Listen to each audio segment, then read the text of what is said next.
السلام عليكم ورحمة الله وبركاته. بسم الله الرحمن الرحيم. الحمد لله والصلاة والسلام على رسول الله أما بعد. সমস্ত প্রশংসা আল্লাহ তাআলার জন্য, যিনি আজকে আমাদেরকে সাপ্তাহিক আকীদা ক্লাসে উপস্থিত হওয়ার তৌফিক দান করেছেন। আমরা এই জন্য রব্বুল আলামিনের শুকরিয়া আদায় করি, সকলেই পড়ি আলহামদুলিল্লাহ। অতঃপর অবারিত সালাত ও সালাম বর্ষিত হোক প্রাণপ্রিয় নবী মুহাম্মদ রাসূলুল্লাহ সাল্লাল্লাহু আলাইহি ওয়াসাল্লামের প্রতি। আমরা প্রিয় নবীর প্রতি সালাত ও সালাম পেশ করি। আল্লাহুম্মা সাল্লি ওয়া সাল্লিম আলা আবদিকা ওয়া রাসূলিকা মুহাম্মদ। প্রিয় সাথী বন্ধুগণ, আজকে আমাদের আলোচ্য বিষয় হচ্ছে সালাফে সালেহিনের অনুসরণ করার আবশ্যকতা। অর্থাৎ আমাদের যারা পূর্বসূরি তথা সাহাবায়ে কেরাম এবং তাবেঈন ইযম, তাদেরকে ইবাদতের ক্ষেত্রে, আমল আখলাক এবং সবকিছু ক্ষেত্রে তাদেরকে অনুসরণ করা আবশ্যক। আমরা মূলত যে বিষয়ে আলোচনা করছি, অর্থাৎ ইমাম মুহাম্মদ আব্দুল ওয়াহাব রাহিমাহুল্লাহর উসুলুল ঈমান থেকে যে বিষয় নিয়ে ধারাবাহিক আলোচনা চলছে এখন, সেটা হচ্ছে যে রাসূল করিম সাল্লাল্লাহু আলাইহি ওয়াসাল্লামের সুন্নতের অনুসরণ এবং সব ধরনের বিদআত এবং মতবিরোধ থেকে বিরত থাকার আবশ্যকতা।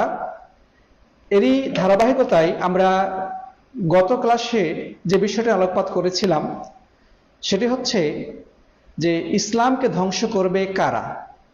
তো আমরা গত ক্লাসে এ মর্মে প্রখ্যাত সাহাবী জিয়াদ ইবনে হুদায়র রাদিয়াল্লাহু তাআলা একটি হাদিস নিয়ে পর্যালোচনা করেছিলাম। তিনি সেখানে বলেছেন যে ইসলামকে ধ্বংস করবে তিন শ্রেণীর মানুষ। এক নম্বর হচ্ছে জাল্লাতুল আলেম। একজন আলেম যদি পথভ্রষ্ট হয়ে যায় বা একজন আলেম যদি বড় ধরনের কোনো ভুলে লিপ্ত হয়, তাহলে এটা ইসলাম ধ্বংসের কারণ হিসেবে গণ্য হবে। দুই নম্বর হচ্ছে জিদালুল মুনাফিক বিল কিতাব। কোনো মুনাফিক যখন কোরআন নিয়ে মানুষের সাথে বাদানুবাদে লিপ্ত হবে, ঝগড়াঝাটি এবং তর্ক বিতর্কে লিপ্ত হবে, এটি ইসলাম ধ্বংসের অন্যতম একটি কারণ। তিন নম্বর হচ্ছে যখন পথভ্রষ্ট ইমামগণ, সেটা রাষ্ট্রপ্রধান বা শাসক শ্রেণী কিংবা যারা ইসলামের বিভিন্ন ক্ষেত্রে নেতৃত্ব দেন, ইমাম হিসেবে যারা সমাজে অনুসরণে অনুকরণীয় হিসেবে পরিগণিত হয়, এরা যদি পথভ্রষ্ট হয়ে যায়, তখন এরা যদি ভুল ফতোয়া দেয় এবং কোরআন সুন্নাহর বিপরীতে শাসন কার্য পরিচালনা করে, তাহলে এগুলো ইসলাম ধ্বংসের অন্যতম কারণ। প্রিয় বন্ধুগণ, আজকে আমরা যে বিষয়টি আলোচনা করব সেটি আমরা যেমনটি একটু আগে জেনেছি যে সালাফে সালেহিন তথা আমাদের যারা পূর্বসূরি ছিলেন তাদেরকে অনুসরণ করা আবশ্যক। এ বিষয়ে সম্মানিত ইমাম মুহাম্মদ আব্দুল ওয়াহাব রাহিমাহুল্লাহ প্রখ্যাত সাহাবী হুযায়ফা ইবনুল ইয়ামান রাদিয়াল্লাহু তাআলা একটি কওল উল্লেখ করেছেন। তিনি বলছেন, কুল্লু ইবাদাতিন লা ইয়াতাআব্বাদুহা আসহাবু রাসূলিল্লাহি সাল্লাল্লাহু আলাইহি ওয়াসাল্লাম ফালা তা'বুদুহা। যে প্রত্যেকটি ইবাদত যদি আল্লাহ রাসূলের সাহাবীগণ সেটা না করে থাকেন, খবরদার তোমরা সেটা করবে না। যে ইবাদতটি সাহাবায়ে কেরাম করেন নাই, সে ইবাদত তোমরা করবে না। ফাইনাল আউওয়ালা লাম ইয়াদা লিল আখিরি মাকালান। কেননা যারা আমাদের অগ্রগামী ছিলেন, অর্থাৎ সালাফে সালেহিনগণ ছিলেন, প্রথম যুগের যে সমস্ত মুসলিমগণ ছিলেন, তারা পরবর্তীদের জন্য কোনো কথা বলার সুযোগ রেখে যান নাই, অতিরিক্ত কোনো কিছু বলার অপশন বা সুযোগ রেখে যান নাই। ফাত্তাকুল্লাহ ইয়া মা'শারাল কুররা। অতএব হে কারিগণ, তোমরা আল্লাহকে ভয় করো। ওয়া খুযু তারিকা মান কানা ক্বাবলাকুম। এবং তোমরা তোমাদের পূর্বে যারা ছিলেন তাদের পথ অনুসরণ করো। এই বক্তব্যটি কার? প্রখ্যাত সাহাবী হুযায়ফা ইবনুল ইয়ামান রাদিয়াল্লাহু তাআলা আনহু। তিনি অত্যন্ত মূল্যবান একটি মন্তব্য পেশ করেছেন। সেটা হচ্ছে যে কুল্লু ইবাদাতিন লা ইয়াতাআব্বাদুহা আসহাবুন নবী সাল্লাল্লাহু আলাইহি ওয়াসাল্লাম ফালা তা'বুদুহা। যেই সকল ইবাদত, যেই ইবাদতটি আল্লাহ রাসূলের সাহাবীগণ করেন নাই, তোমরা ওই ইবাদত করতে যেও না। কারণ আল্লাহ নবী সাল্লাল্লাহু আলাইহি ওয়াসাল্লামের সাহাবীগণ তারা কার কাছ থেকে ইবাদত শিখেছেন? আল্লাহ নবী সাল্লাল্লাহু আলাইহি ওয়াসাল্লাম থেকে ইবাদত শিখেছেন। তারা আল্লাহ নবী সাল্লাল্লাহু আলাইহি ওয়াসাল্লামের সরাসরি ছাত্র। আল্লাহ নবী সাল্লাল্লাহু আলাইহি ওয়াসাল্লামের আলোয় তারা আলোকিত। আল্লাহ নবী সাল্লাল্লাহু আলাইহি ওয়াসাল্লামের শিক্ষায় তারা প্রশিক্ষণ প্রাপ্ত। তারা প্রিয় নবী সাল্লাল্লাহু আলাইহি ওয়াসাল্লামকে স্বচক্ষে অবলোকন করেছেন। তারা দেখেছেন আল্লাহ নবীর কাছে যখন ওহী নাজিল হয় তখন তারা সেখানে উপস্থিত ছিলেন। তারা প্রিয় নবী সাল্লাল্লাহু আলাইহি ওয়াসাল্লামের সাথে বিভিন্ন যুদ্ধে অংশগ্রহণ করেছেন। আল্লাহ নবী সাল্লাল্লাহু আলাইহি ওয়াসাল্লামের সামনে পেছনে ডানে বামে থেকে তাকে রক্ষা করেছেন। আল্লাহ নবীর সরাসরি নির্দেশে তারা ইসলামের বাণীকে পৃথিবীর বিভিন্ন প্রান্তে ছড়িয়ে দিয়েছেন। অতএব তারা যে ইবাদতটা জানতেন না, তারা যে ইবাদতটা কখনো করেননি, তারা যে ইবাদতের ব্যাপারে অভ্যস্ত ছিলেন না, সেই ইবাদতটা অন্যদের করার তো কোনো সুযোগই থাকার কথা নয়। ঠিক না ঠিক? এবং এটাই সত্য যে ইবাদত তারা করেন নাই। এখন পরবর্তী যুগে এসে কেউ যদি বলে যে না, এটা তো দিনের মধ্যে একটা ভালো জিনিস, শরীয়তের মধ্যে এটা তো খুব একটা উপকারী জিনিস, অতএব এটা করলে সমস্যা কোথায়? এই কথা যদি কেউ বলে তাহলে এই কথা দ্বারা এটাই প্রমাণ করে যে সাহাবায়ে কেরাম তারা ইবাদতের ক্ষেত্রে কিছু অবকাশ রেখে দিয়েছেন যে পরবর্তীতে তারা নতুনভাবে উদ্ভাবন করবে, নতুনভাবে তারা চালু করবে। সাহাবায়ে কেরাম সেগুলো করেন না বা সেগুলো জানতেন না। তাহলে এই দোষটা প্রকৃত রাসূল করিম সাল্লাল্লাহু আলাইহি ওয়াসাল্লামের উপরে গিয়ে পতিত হয় যে রাসূল করিম সাল্লাল্লাহু আলাইহি ওয়াসাল্লাম সাহাবীদেরকে সেভাবে প্রশিক্ষণ দিতে পারেন নাই, কিছু অসম্পূর্ণ রেখে দিয়েছেন। পরবর্তীতে এই সমস্ত ব্যক্তিরা, এই সমস্ত হুজুরেরা, এই সমস্ত ইমামরা এগুলো চালু করেছে। তাহলে কেউ যদি এমনটি বলে তাহলে এই অভিযোগটা মূলত সাহাবীদের প্রতি শুধু নয়, এই অভিযোগটা শুধু সাহাবীদের প্রতি নয়, বরং স্বয়ং আল্লাহ নবীর প্রতি গিয়ে পড়ে যায়। আর আল্লাহ নবী সাল্লাল্লাহু আলাইহি ওয়াসাল্লাম দুনিয়া থেকে বিদায় নেন নাই দ্বীন ইসলামকে পরিপূর্ণভাবে উম্মতের কাছে পৌঁছে দেওয়া ব্যতিরেকে। তিনি সকল বিষয়ে পরিপূর্ণভাবে জ্ঞান দিয়ে গেছেন ওই উম্মতকে। যত ভালো কিছু সেগুলোর সন্ধান দিয়েছেন, যত কিছু খারাপ অকল্যাণকর সেগুলো আবার সাবধান করে গিয়েছেন। তিনি এতটুকু কারোর জন্য অবকাশ রেখে যান নাই যে নতুনভাবে কেউ এসে বলবে শরীয়তের এটা ভালো কিংবা এটা খারাপ। আল্লাহ তাআলা কোরআনে কারীমের মধ্যে বলেছেন, আল ইয়াউমা আকমালতু লাকুম দীনাকুম ওয়া আতমামতু আলাইকুম নি'মাতি ওয়া রাদিতু লাকুমুল ইসলাম দীনা। বিদায় হজ্জের সময় আল্লাহ নবী সাল্লাল্লাহু আলাইহি ওয়াসাল্লাম আরাফার ময়দানে অবস্থানকালে আল্লাহ তাআলা সাত আসমান থেকে এই আয়াত নাজিল করে দ্বীনের পূর্ণাঙ্গতার ঘোষণা দিয়ে দিয়েছেন যে আজ আমি আমার দ্বীনকে পূর্ণতা দান করলাম এবং আমার নিয়ামতের পরিপূর্ণতা দান করলাম এবং তোমার জন্য দ্বীন ইসলামকে আমার মনোনীত দ্বীন হিসেবে নির্ধারণ করে দিলাম। প্রিয় বন্ধুগণ, অতএব হুযায়ফা রাদিয়াল্লাহু তাআলা এই কথাটি খুবই অর্থবহ এবং কোরআন এবং হাদিসের নির্যাস যে যেই ইবাদতটি সাহাবায়ে কেরাম করেননি তোমরা সেই ইবাদতের ধারে কাছেও যাবে না, সেই ইবাদত করা তো দূরে থাক। কারণ পূর্ববর্তীগণ পরবর্তীদের জন্য কোনো কথা বলার, কোনো নতুন কিছু সংযোজন করার, নতুন কোনো পথ আবিষ্কার করার কোনো সুযোগ রেখে যান নাই। ফাত্তাকুল্লাহ, অতএব আল্লাহকে ভয় করুন।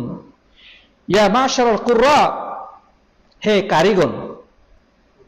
কারণ শুধু কোরআন পড়াই যথেষ্ট নয়, বরং আমাদের উচিত কোরআন বোঝার চেষ্টা করা, কোরআনের ব্যাখ্যা বিশ্লেষণ জানা, রাসূলের সুন্নাহ সম্পর্কে জ্ঞান অর্জন করা, দ্বীনের ফিকহ বা দ্বীনের জ্ঞান অর্জনের ক্ষেত্রে আরো বেশি সময় এবং শ্রম দেওয়া।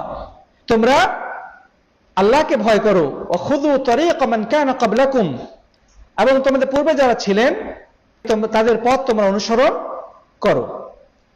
প্রিয় বন্ধুগণ, এই কওল বা এই উক্তিটি আবু দাউদে বর্ণিত হয়েছে। আর হুযায়ফা রাদিয়াল্লাহু তাআলা আরেকটি উক্তি এসেছে সহিহ বুখারীতে। সেখানে তিনি বলেছেন, ইয়া মাশারাল কুররা ইস্তাকিমু, হে কারীরা, তোমরা কোরআন এবং সুন্নাহর সঠিক পথে অবিচল থাকো।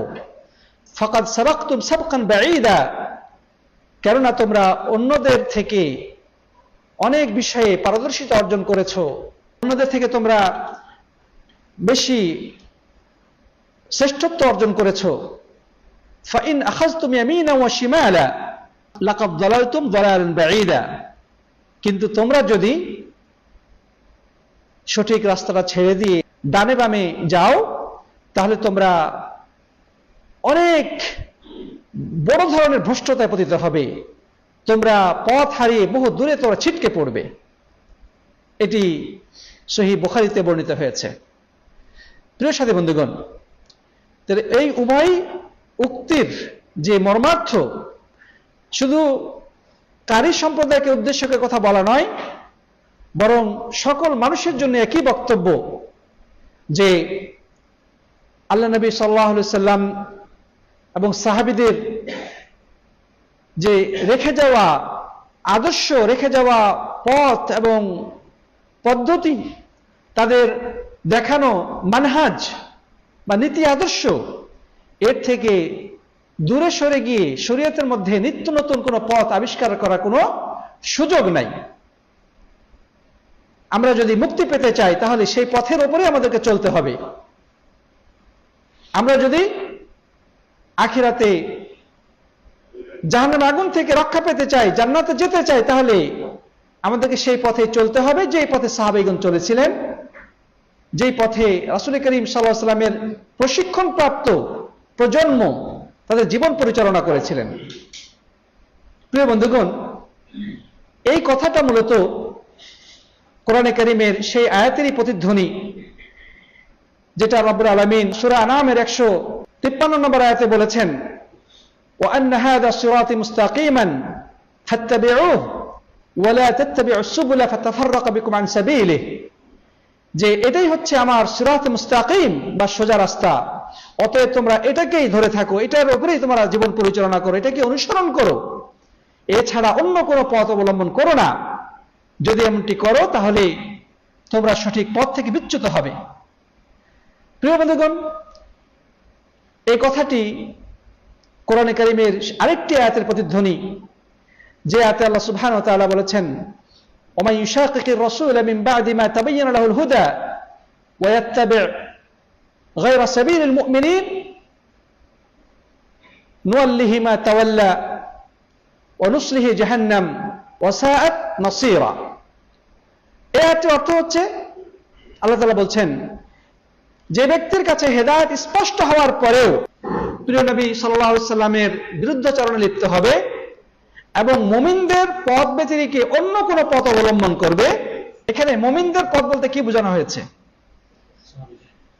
আল্লাহ নবী সাল্লাল্লাহু আলাইহি সাল্লাম যেই মুমিনদের প্রশংসা করেছেন, আল কুরুন আল মাশহুদাতু লাহু বিল খায়রিয়াহ, মানে যেই তিন প্রজন্মের প্রশংসা আল্লাহ নবী সাল্লাল্লাহু আলাইহি ওয়াসাল্লাম হাদিসের মধ্যে বলেছেন, খায়রুল কুরুনি কারনি সুম্মা আল্লাযিনা ইয়ালুনাহুম সুম্মা আল্লাযিনা ইয়ালুনাহুম, যে সর্বশ্রেষ্ঠ প্রজন্ম হচ্ছে রাসূল করিম সাল্লাল্লাহু আলাইহি ওয়াসাল্লামের প্রজন্ম, এর পরে যারা রয়েছে অর্থাৎ সাহাবায়ে কেরাম, এবং এরপরে যারা রয়েছে অর্থাৎ তাবেঈন কেরাম, যারা রাসূল করিম সাল্লাল্লাহু আলাইহি ওয়াসাল্লাম সাহাবীদেরকে যথার্থভাবে সঠিকভাবে অনুসরণ করতেন, আল্লাহ তাআলা এদের প্রশংসা করছেন এখানে যে এই মুমিনরা যে পথে পরিচালিত হয়েছে, কেউ যদি এই পথ ছাড়া ভিন্ন কোনো পথে চলে, আল্লাহ তাআলা বলছেন নুয়াল্লিহি মা তাওয়াল্লা ওয়া নুসলিহি জাহান্নাম, তারা যেই পথে চলেছে তাদেরকে সেই পথে আমি চালাবো, কিন্তু পরিণতি তাদেরকে আমি জাহান্নামের আগুনে প্রজ্বলিত করব। ওয়াসাআত মাসীরা, এই পথ কতই না নিকৃষ্ট, কতই না খারাপ। প্রিয় বন্ধুগণ, তাহলে হুযায়ফা ইবনে ইয়ামান সাহেবুস সিররি রাসূলুল্লাহ সাল্লাল্লাহু আলাইহি সাল্লামের এই দুইটি মন্তব্য কোরআন এবং হাদিসের নির্যাস, রাসূল করিম সাল্লাল্লাহু আলাইহি সাল্লাম যে সমস্ত হাদিসে বারবার আল্লাহ নবী সাল্লাল্লাহু আলাইহি সাল্লামের অনুসরণ করার নির্দেশ দিয়েছেন, খোলাফায়ে রাশিদিনের পথ এবং আদর্শকে মেনে চলার আদেশ করেছেন, আর যে সমস্ত আয়াতের মাধ্যমে আমরা দেখতে পাই যে মুমিনদের যে পথ বা আদর্শ সেটা থেকে বিচ্যুত হওয়ার ব্যাপারে সতর্ক করা হয়েছে, সে সমস্ত আয়াত এবং হাদিসেরই সারাংশ বা নির্যাস হচ্ছে এই হুযায়ফা ইবনে ইয়ামান রাদিয়াল্লাহু তাআলা আনহুর এই দুইটি বক্তব্য। আল্লাহ তাআলা মুসলিম জাতিকে এই বক্তব্যের মর্মার্থ উপলব্ধি করে তাদের ইবাদত বন্দেগী সহকারে জীবনের সবকিছু পরিচালনা করার তৌফিক দান করুন, আমরা পড়ি আল্লাহুম্মা আমিন।